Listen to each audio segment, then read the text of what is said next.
Firman Tuhan hari ke-187, Injil Lukas, pasal 19 ayat 3, perikop, Yesus dan Zakheus dengan kegigihannya melihat Yesus, dan akhirnya dia dan keluarganya diselamatkan oleh Yesus menjadi hidup baru.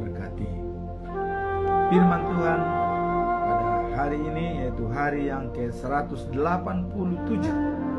tahun 2024, tanggal 5 Juli, diambil dari Injil Lukas pasal 19 ayat yang ketiga dengan perikop Yesus dan Zakheus. Sebagai nats inti adalah ia berusaha untuk melihat apakah Yesus itu, tetapi ia tidak berhasil karena orang banyak sebab badannya pendek. Bacaan pagi diambil dari 1 Yohanes pasal yang keempat ayat 1 sampai dengan 6. Roh yang benar dan yang sesat. Bacaan malam diambil dari Mazmur pasal 63 ayat 3 sampai dengan 4. Daud rindu pada Allah. Sekarang kita masuk dalam perikop hari ini, Yesus dan Zakheus. Dan ini ditulis oleh Lukas. Kita sudah menjelaskan pada hari-hari yang lalu bahwa Lukas itu adalah seorang dokter dan juga seorang penulis yang sangat teliti. Kemudian Lukas mengemukakan bahwa Yesus sebagai Raja Penyelamat yang dijanjikan oleh Allah untuk Israel dan untuk seluruh umat manusia. Apakah tujuan Lukas dalam menulis surat tersebut?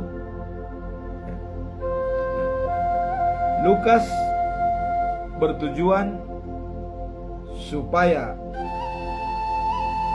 semua manusia zaman now, artinya zaman sekarang, kalau zaman dulu karena belum ada, ya, tapi zaman now setelah Masehi, ya, mengetahui jelas apa yang telah diajarkan dalam kabar baik itu adalah benar. Jadi Lukas untuk mencoba meyakinkan semua pembaca kebenaran firman Tuhan, apa yang diajarkan, ya, setelah Masehi, setelah Yesus lahir, benar. Karena mereka-mereka yang hidup bersama Yesus adalah merupakan saksi hidup. Makanya mereka menulis apa yang dilihat, apa yang diketahui untuk membuat berita kebenaran yang benar. Nah, dan salah satu tulisan daripada Lukas yaitu kisah Zakheus yang badannya pendek tapi ingin sekali melihat Yesus. Tapi apa maksud daya tangan tak sampai karena dia pendek, ya? Dia dihalangi oleh orang-orang banyak. Nah, tapi walaupun demikian, Zakheus tidak putus asa. Ya. Jadi ketika Yesus sampai di Jericho, ya, ia berjalan terus melintasi kota itu. Nah, jadi karena Zakheus tidak bisa melihat Yesus, dia langsung memanjat suatu pohon, ya. Dipanjat suatu pohon, ya, dan supaya bisa melihat Yesus, ya. Nah, kemudian Zakheus ini adalah seorang kaya, ya, yang punya harta banyak, dan dia sebagai kepala pemungut cukai. Nah, kemudian waktu Yesus sampai ke Jericho, melintasi kota itu, dan dia berada di bawah pohon itu, ya. Kemudian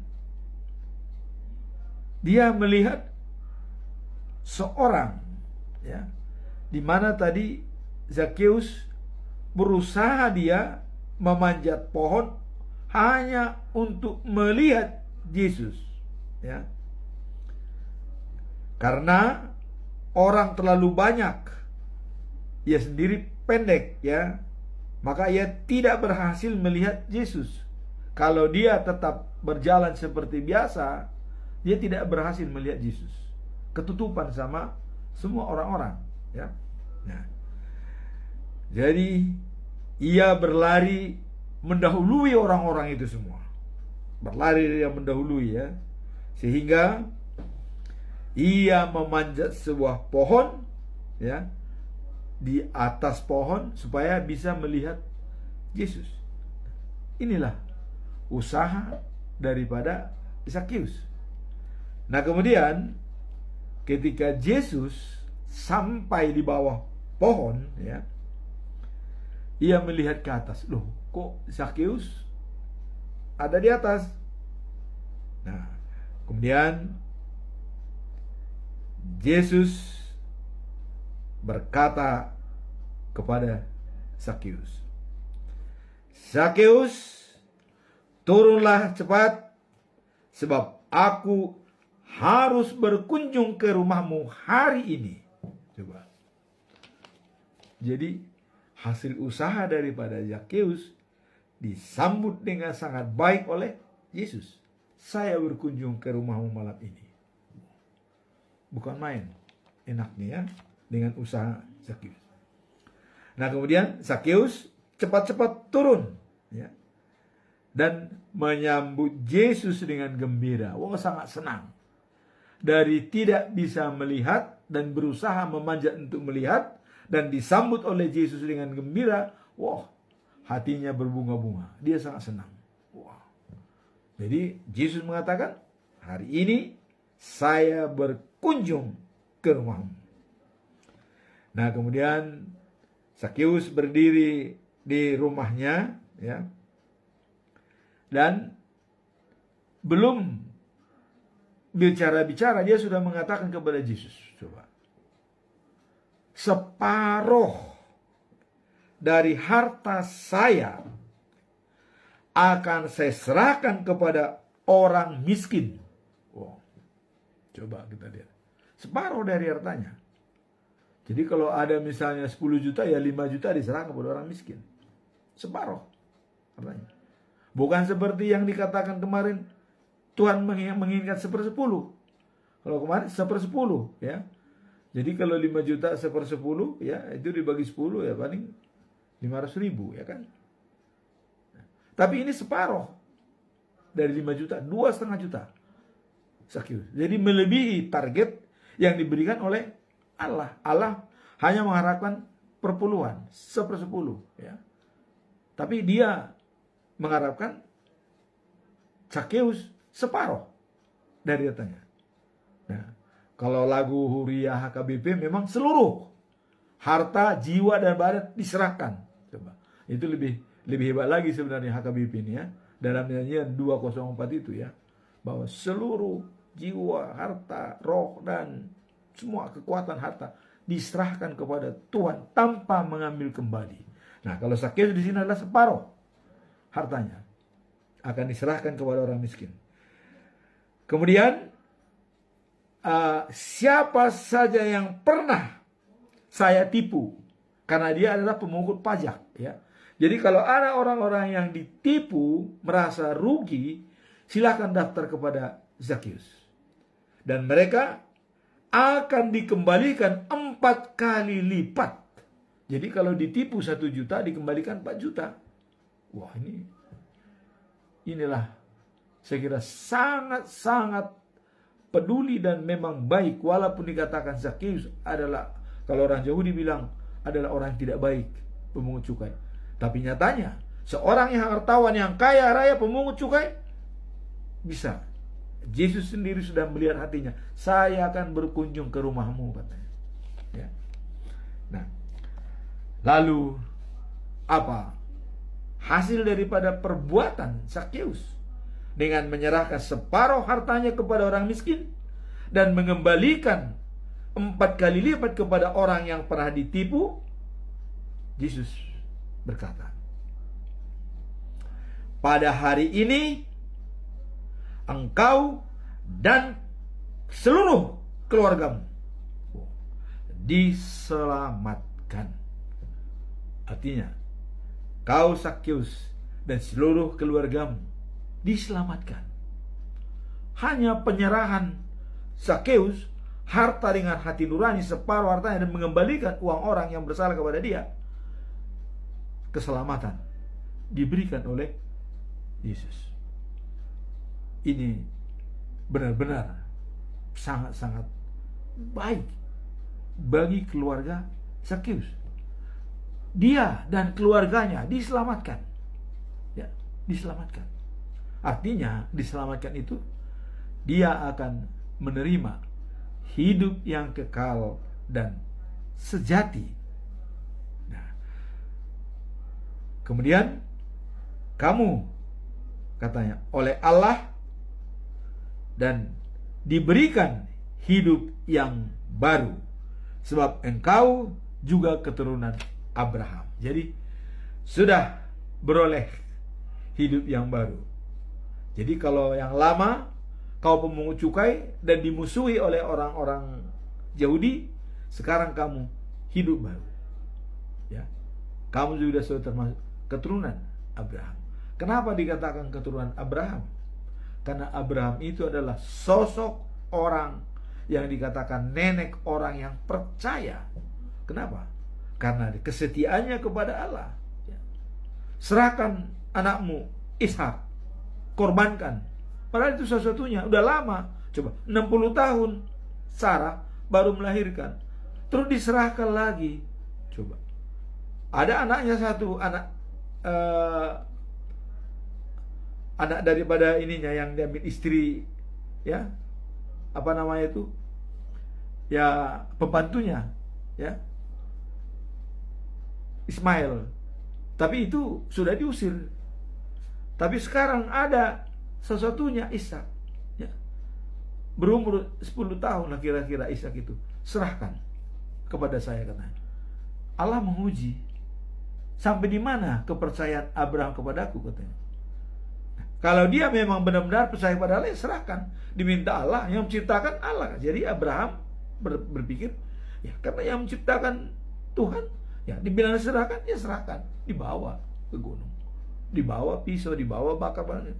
Mau dipotong, Abraham, Allah berteriak dari atas, Abraham, aku sudah melihat keyakinanmu. Jangan kau lakukan apa-apa terhadap anakmu Ishak. Dan kemudian potonglah, ada domba di situ, katanya. Lihat domba. Nah, jadi kalau seandainya bagi teman-teman yang umat lain dikatakan yang dikorbankan itu Ismail, itu sah-sah saja menurut versi, kan versi. Tapi menurut kitab Alkitab yang sebenarnya, Ishaklah yang dikorbankan dan domba itu menjadi korban. Nah, tapi kita tidak perlu harus berkorban selagi, harus domba, ya. Nah, kalau ada mereka kurban-kurban, nah itu urusan mereka lah, ya. Kita tidak perlu sedalam itu. Cuman yang kita yakini bahwa Ishaklah yang dikorbankan oleh Abraham waktu diminta oleh Tuhan Allah. Nah, jadi tadi dikatakan bahwa kamu sudah menjadi anak Abraham, keturunan, bukan anak, keturunan. Sudah termasuk keturunan Abraham. Kalau sudah diakui sebagai keturunan Abraham, wah ini sudah paling hebat. Karena orang Israel kalau berdoa itu Allahnya Abraham, Allahnya Ishak, Allahnya Yakub. 3 itu. Jadi Abraham, Ishak, dan Yakub. Ya, kemarin kita tidak menyinggung, memang Esau tidak kita singgung karena Allah sangat tidak senang melihat kelakuannya, ya. Allah Abraham, Allah Ishak, dan Allah Yakub. Itulah yang selalu disampaikan oleh bangsa Israel. Nah, sekarang Yesus mengatakan, kamu menjadi keturunan Abraham. Jadi memberikan penghargaan yang sangat besar kepada Zakheus, ya. Hanya dia mau memberikan hartanya, separuh harta. Padahal itu kan belum tentu dilakukan, belum ada perlakuan. Tapi dari pikiran Yesus sudah membaca, ini orang baik. Separuh harta saya serahkan kepada orang miskin. Kemudian kalau ada yang berutang kepada yang saya tipu pemungut, yang saya tipu rakyat, 4 kali lipat saya kembalikan, katanya. Coba. Nah, jadi kalau dalam Stephen Covey mengatakan bahwa inilah yang dikatakan tanam pikiran, petik tindakan.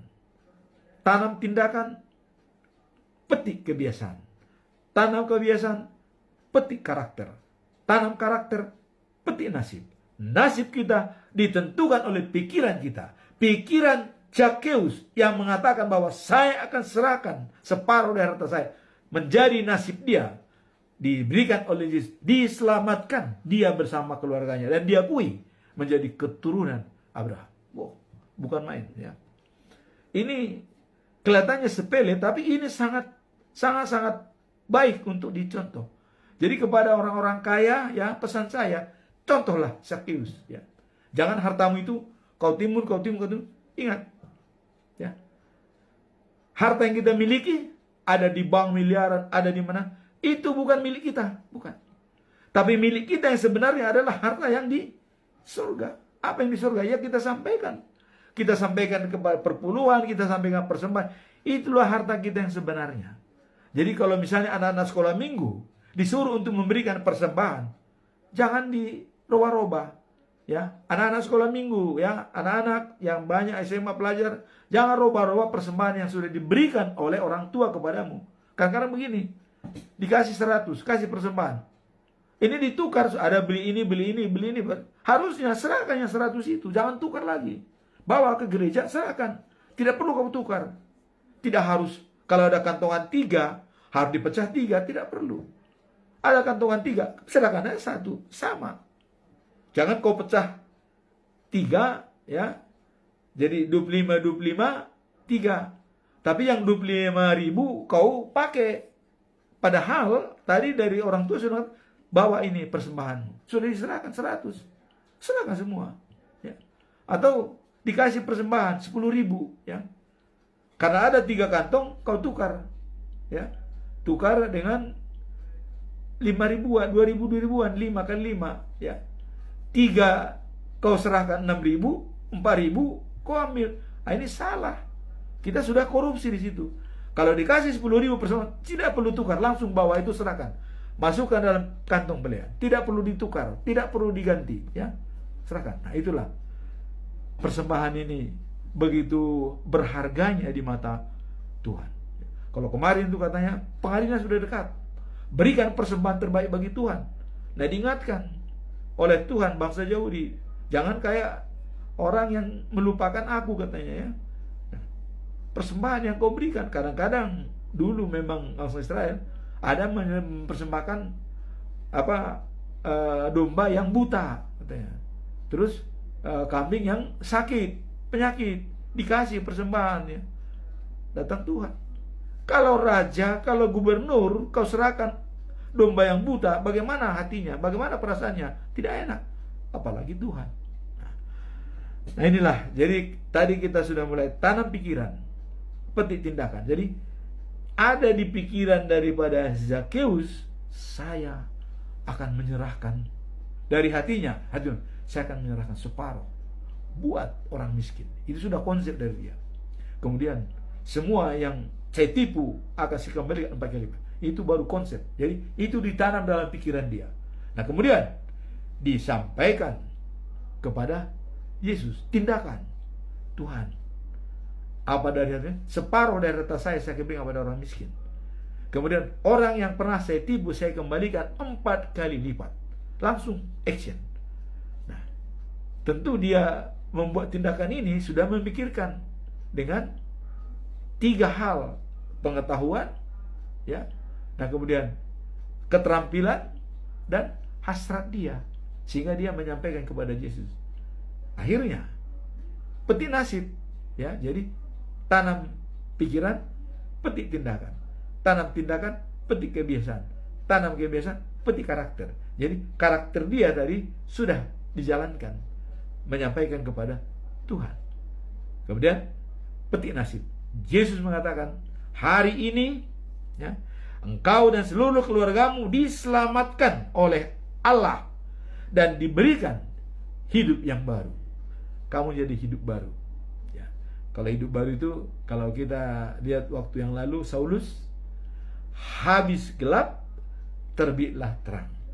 Dari mencaci Tuhan, memaki-maki Tuhan, dan menghina dan menganiaya orang-orang Kristen yang pengikut Kristus, langsung dia jadi pengikut Kristus.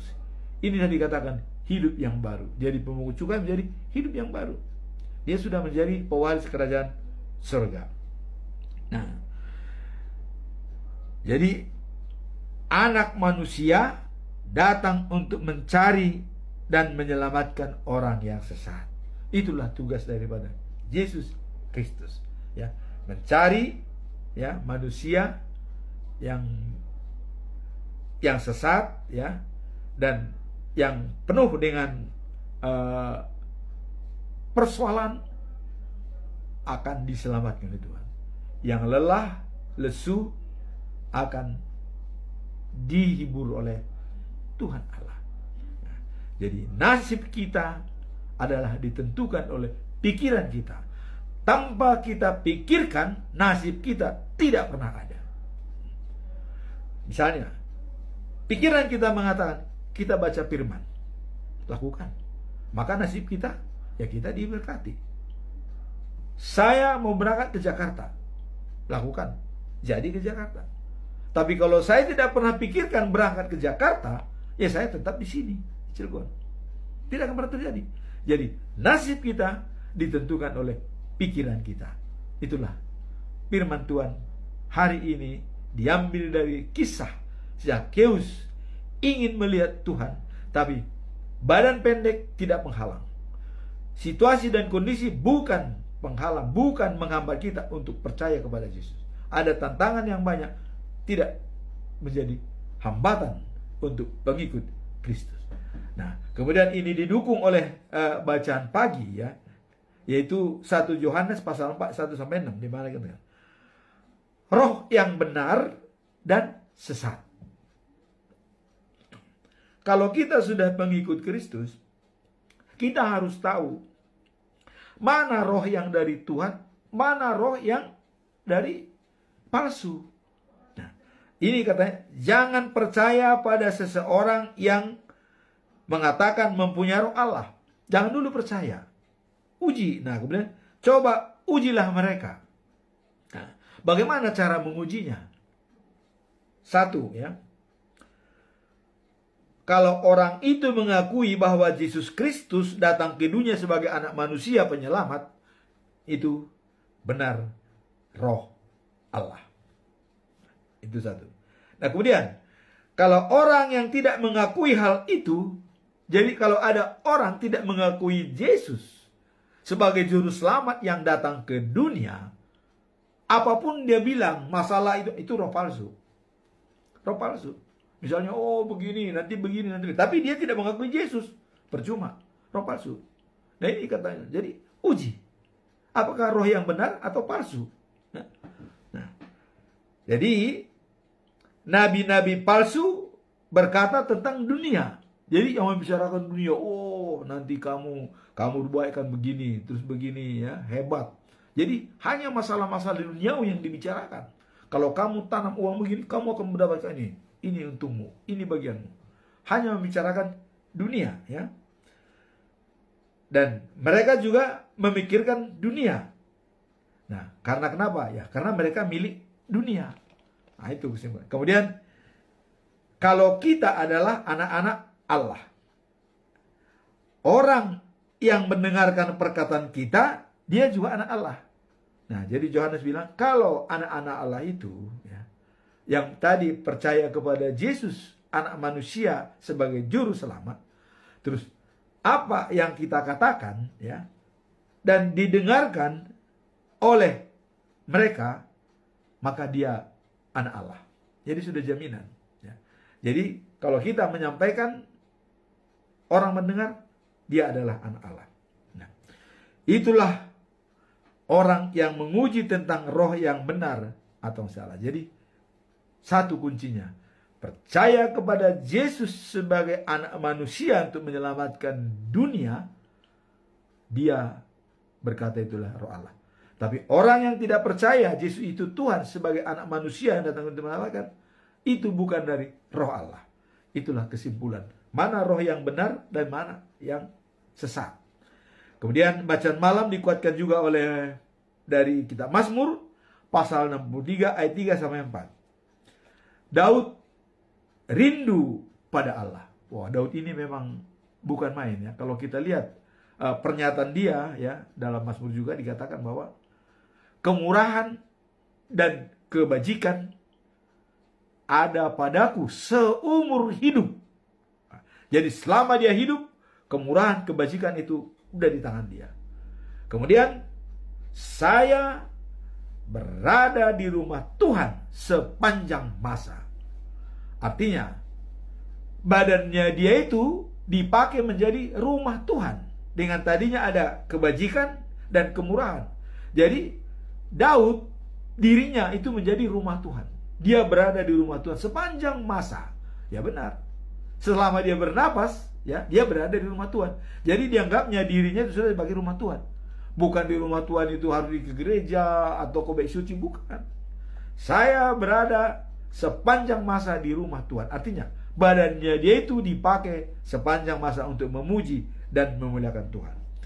Nah, kemudian ketika Daud berada di padang gurun, ya, ia rindu kepada Allah, ya, dengan segala kebaikan Allah padanya, dan Daud berseru.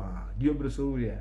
Jadi waktu dia di padang gurun, dia mengingat semua apa-apa yang diberikan oleh Tuhan kepadanya. Dan janji Tuhan juga dia ingat. Dari anak kandungmu sendiri akan menggantikan tahta kerajaanmu, yaitu Salomo. Dan dari keturunanmu lah yang menjadi juru selamat dunia, yaitu Yesus Kristus. Pada generasi 60 dari Daud, ya. Jadi dari Adam. Kalau dari Daud dia generasi 27. Karena Daud adalah generasi 33 dari Adam. Nah, Yesus generasi 60 dari Adam. Berarti generasi 27 dari Daud. Nah, jadi ketika Daud berada di gurun pasir ya, dia sangat rindu kepada Tuhan. Maka dia berkata, "Ya Allah, Engkaulah Allahku. Ku cari dan kurindukan Engkau seperti tanah tandus yang haus akan air. Begitulah aku haus akan Dikau." Jadi coba kita bayangkan, tanah tandus katanya ya. Seperti itu, haus akan air. Seperti itulah Daud ya, haus kepada Tuhan. Kemudian, biarlah aku memandang Engkau di rumahmu dan melihat ya kekuatan dan keagunganmu. Jadi biarlah aku melihat kekuatan dan keagunganmu di rumahmu. Nah, kemudian, kasihmu lebih berharga dari hidup, sebab itu aku memuji Engkau. Jadi kasih Tuhan itu lebih berharga daripada hidup ya. Makanya kita lihat begitu besar kasih Allah kepada dunia ini ya. Kasih Jadi hidup yang di dunia ini, hidup ini adalah ditandai dengan kasih. Itulah dikatakan di sini bahwa lebih berharga, kasihmu lebih berharga dari hidup. Jadi karena Allah mengatakan begitu besar kasih setia Allah kepada dunia ini, ya, maka dia mengirimkan anaknya yang tunggal Tuhan kita, Yesus Kristus, untuk menyelamatkan dunia. Nah, semua hidupku akan bersyukur kepadamu. Ku angkat tanganku kepadamu sambil berseru. Ku puji engkau dan bersorak gembira sebab engkau, ya, memuaskan jiwaku seperti dengan makanan lezat. Jadi sudah dikatakan memuaskan jiwa dengan makanan yang lezat. Jadi dikatakan katanya waktu dia berbaring di tempat tidur, ya, dia selalu merenung, ya, merenungkan Tuhan, ya. Sebab engkau yang telah menolong aku dalam naungan sayapmu, aku menjadi gembira. Jadi karena dengan pertolongan Tuhan, berapa kali Daud itu mau diancam itu dibunuh kan? Ya, kita lihat waktu Saul, ya, benci sama Daud karena dia lebih dihormati oleh bangsa Yehuda, ya. Bahkan ada perempuan-perempuan yang bernyanyi kalau Saul hanya beribu-ribu musuh yang dikalahkan, tapi Daud katanya berlaksa-laksa musuh yang dikalahkan. Berlaksa-laksanya puluh ribu. Jadi beribu puluh ribu kan jauh. Nah, sehingga Saul tuh iri, ya, iri, ingin dibunuh, ya. Nah, kemudian kita tahu Absalom juga mau mengkudeta ayahnya, ya, tapi sempat Daud itu pergi, tapi ada Joab yang sebagai penyelamat, itu berenya daripada Daud, ya, ada Joab. Ya, waktu Absalom melarikan diri, kudanya lari, rambutnya nyangkut di pohon, tergantung. Datang Joab, dibunuh, mati, ya. Itu gara-gara itulah orang yang tidak hormat kepada orang tua. Nah, maka tadi dikatakan Daud bahwa sebab engkaulah yang telah menolong aku. Jadi semua kejadian itu Tuhanlah yang menolong dia. Termasuk persoalan pribadi dia, masalah anak sulungnya lahir dari Betseba yang meninggal, ya. Tetapi lahirlah anaknya lagi, itu Salomo, ya. Itu persoalan. Tapi dengan itu dia tetap care kepada Tuhan. Kenapa? Bahkan pegawai-pegawainya itu heran. Pada saat anakmu sakit, ya, kau itu puasa, tidak makan dan tidak minum. Loh, gimana ini? Waktu sakit anaknya tidak makan dan tidak minum. Tapi begitu anaknya meninggal, oh, dia mandi, pakai pakaian yang bagus, makan dan minum. Ya. Tapi setelah dia mandi itu, setelah dia berdoa di rumah Tuhan, segalanya kuserahkan kepadamu. Dia sudah berdoa dulu kepada Tuhan, ya. Nah, datang pegawai, loh, kok bagaimana nih seorang raja, ya?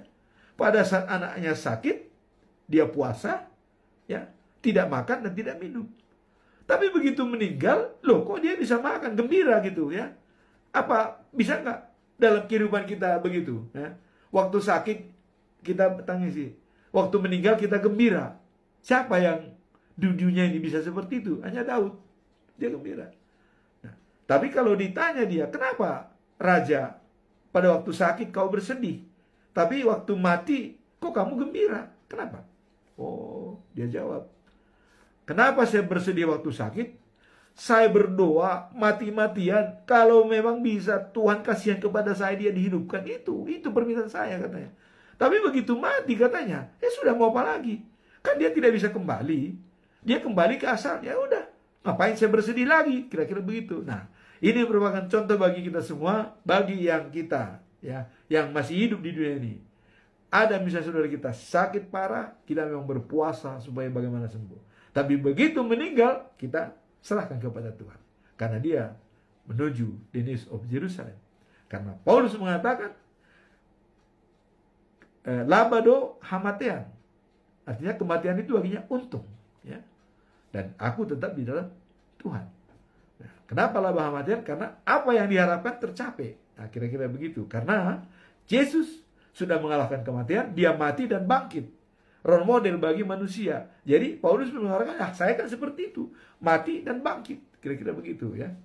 Nah, kemudian raja gembira karena pertolongan Allah. Orang yang bersumpah demi Allah akan bermegah-megah, tetapi mulut pendusta akan disumbat. Ini kesimpulannya.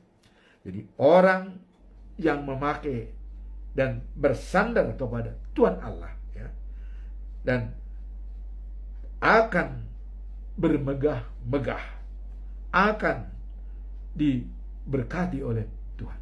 Tetapi mulut pendusta ya akan disumbat.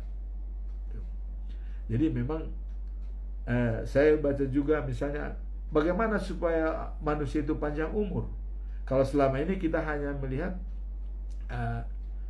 hormatilah orang tuamu supaya lanjut usia dan umurmu di bumi yang diberi oleh Tuhan padamu. Ternyata ada 3 syarat panjang umur ya. Nanti ayatnya ada. Pertama, hormatilah orang tua. Kedua, tidak berdusta. Bisa panjang umur. Ketiga, epa yang benar, timbangan yang benar, bukan miring sebelah. Jadi orang mau panjang umur harus 3 syarat itu. Hormat pada orang tua, tidak berdusta, dan epa yang netral, timbangan. Nah, kenapa timbangan itu kepada hakim dan sing itu supaya sama? Ya supaya benar. Tapi ada kalanya miring sebelah. Ada uang, putusan bagus. Tidak ada uang, ya di penjara. Nah, itulah firman Tuhan pada pagi hari ini. Semoga kita bisa terberkati dari kisah daripada Zakheus yang bersemangat untuk mencari Tuhan, dan dia mendapatkan, dan Tuhan memberikan keselamatan bagi dia. Nah, kemudian untuk melihat roh yang benar dan yang sesat. Roh yang benar apabila dia percaya kepada Yesus sebagai anak manusia yang menyelamatkan dunia, dia berbicara roh Allah. Tapi apabila orang mengatakan bahwa dia tidak yakin pada Yesus sebagai anak manusia, dia itu berbicara bukan dari roh Allah. Nah, kemudian terakhir tadi dikatakan di sini adalah Daud rindu kepada Allah. Begitulah kita semua. Kerinduan kepada Tuhan. Karena Tuhan memberikan kita napas kehidupan sampai detik ini. Itulah firman Tuhan pada hari ini. Semoga firman ini menjadi berkat bagi kita semua. Amin. Tuhan memberkati.